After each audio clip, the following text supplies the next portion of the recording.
Hi welcome back to boys house. ഇന്നൊരു കിടുക്കാച്ചി ഐറ്റവുമായിട്ടാണ് വന്നിട്ടുള്ളത്.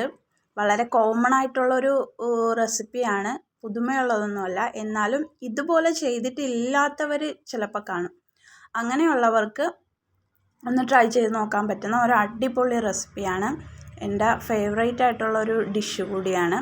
ഇതിലേക്ക് നമുക്ക് മെയിനായിട്ട് കപ്പയും മുട്ടയുമാണ് വേണ്ടത്. കപ്പ ഞാനിവിടെ ചെറിയ പീസുകളായിട്ട് മഞ്ഞൾപ്പൊടി ഉപ്പും ഇട്ട് വേവിച്ച് വെച്ചിട്ടുള്ളതാണിത്. ഇനി ഇതിലേക്ക് ഒരു 4 സവാള ഇതുപോലെ ചെറുതായിട്ട് കട്ട് ചെയ്ത് വെച്ചിട്ടുണ്ട്. ഒരു 3 പീസ് വെളുത്തുള്ളി, 2 പച്ചമുളക്, കുറച്ച് ഇഞ്ചി, കുറച്ച് കറിവേപ്പില. പിന്നെ ഞാനിവിടെ ഒരു 5 മുട്ടയാണ് എടുത്തിട്ടുള്ളത്. മുട്ടയൊക്കെ നമ്മുടെ ഇഷ്ടത്തിനനുസരിച്ച് ചേർക്കാം. 4 എണ്ണം ആയാലും മതി. ഞാനിവിടെ 5 എണ്ണം എടുത്തിട്ടുണ്ട്. ഇനി അതിലേക്ക് കുറച്ച് സവാളയും പച്ചമുളകും കറിവേപ്പിലയും ഉപ്പും കുരുമുളക് പൊടിയും കൂടെ ചേർത്ത് നല്ലതുപോലെ ഒന്ന് മിക്സ് ചെയ്തിട്ട് നമുക്കിതൊന്ന് കുത്തിപ്പൊരിച്ചെടുക്കണം. അതിനായിട്ട് ഞാനിവിടെ മുട്ട റെഡിയാക്കി വെച്ചിട്ടുണ്ട്. അതിനായിട്ടൊരു പാൻ ചൂടാക്കി അതിലേക്ക് വെളിച്ചെണ്ണ ഒഴിച്ചു കൊടുക്കുക. നമ്മൾ ഈ ഡിഷിന് വെളിച്ചെണ്ണ തന്നെ ഉപയോഗിക്കണം, എന്നാലാണ് അതിൻ്റെ ആ പെർഫെക്റ്റ് ടേസ്റ്റ് കിട്ടുള്ളൂ.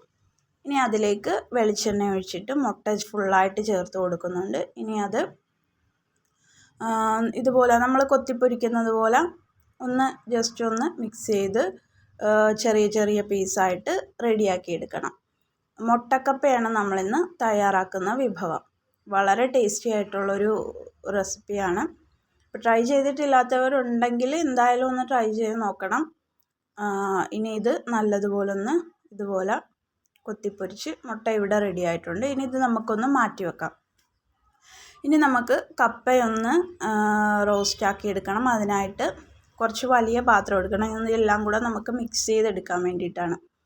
അതിലേക്ക് വെളിച്ചെണ്ണ ഒഴിച്ച് കറിവേപ്പില, ഇഞ്ചി, വെളുത്തുള്ളി, പച്ചമുളക്, സവാള എല്ലാം കൂടെയും ചേർത്ത് ഒന്ന് സവാള വഴന്ന് വരുന്നത് വരെ നമുക്ക് വെയിറ്റ് ചെയ്യണം. കുറച്ച് സവാള ഞാനിവിടെ മാറ്റി വെക്കുന്നുണ്ട്. അത് നമുക്ക് അവസാനം ഒന്ന് ഡെക്കറേറ്റ് ചെയ്യാനായിട്ട് വേണം. ഇനി ഇതെല്ലാം കൂടെ നല്ലതുപോലെ ആവശ്യത്തിന് ഉപ്പും കൂടെയും ചേർത്ത് മിക്സ് ചെയ്ത് സവാള വഴന്ന് വന്നതിന് ശേഷം നമുക്കിനി ഇതിലേക്ക് പൊടികൾ ചേർത്ത് കൊടുക്കാം.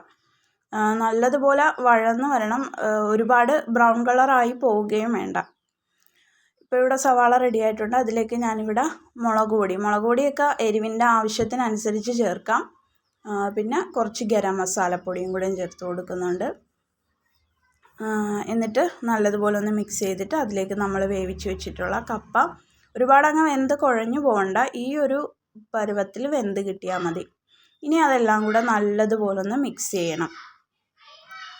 എന്നിട്ട് ഇതിലേക്ക് നമ്മൾ റെഡിയാക്കി വെച്ചിട്ടുള്ള മുട്ടയും കൂടെയും ചേർത്ത് എല്ലാം കൂടെ ഒന്ന് നല്ലതുപോലെ മിക്സ് ചെയ്തെടുത്താൽ നമ്മുടെ സിമ്പിളായിട്ടുള്ള ഒരു ഡിഷ് ഇവിടെ റെഡി ആയിട്ടുണ്ട്, കപ്പയും കൊണ്ടുള്ളത്. ഇത് നല്ലതുപോലെ ഒരു 2 തവി ഉപയോഗിച്ചിട്ട് നമുക്ക് നല്ലതുപോലെ ഒന്ന് കുത്തി എടുക്കുവാണെങ്കിൽ ഇത് ഫുൾ ഉടഞ്ഞ് ഇതിൽ ചേരണം, എല്ലാം കൂടെ മിക്സായിട്ട് കിട്ടണം. അപ്പോൾ കുറച്ച് സമയം നമ്മളിതിങ്ങനെ മിക്സ് ചെയ്ത് കൊടുത്തുകൊണ്ടിരിക്കണം. നല്ലതുപോലെ കുത്തി ഇങ്ങനെ ഉടച്ച് എടുക്കണം.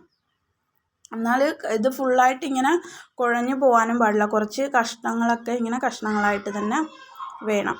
അപ്പം നല്ലതുപോലെ ഇതുപോലെ കുറച്ച് സമയം ഒന്ന് കുത്തി റെഡിയാക്കി എടുത്തിട്ടുണ്ട്.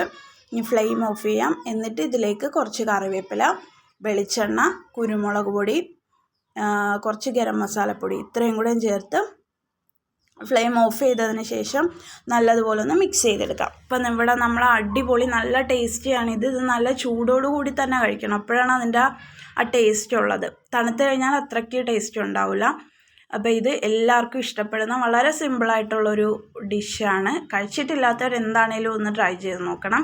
ഇനി ഇതുപോലെ നമ്മളിത് പാത്രത്തിൽ സെർവ് ചെയ്തതിന് ശേഷം അതിൻ്റെ പുറത്ത് കുറച്ച് സവാളയും കൂടെ ഒന്ന് സ്പ്രെഡ് ചെയ്ത് കൊടുത്തിട്ടാണ് നമ്മളിത് കഴിക്കുന്നത്. നല്ല അടിപൊളി ടേസ്റ്റാണ്, വെറുതെ പറയുന്നതല്ല. ട്രൈ ചെയ്ത് നോക്കണേ. ഇഷ്ടപ്പെട്ടാൽ ലൈക്ക് ചെയ്യാനും സബ്സ്ക്രൈബ് ചെയ്യാനും മറക്കരുതേ. ബൈ.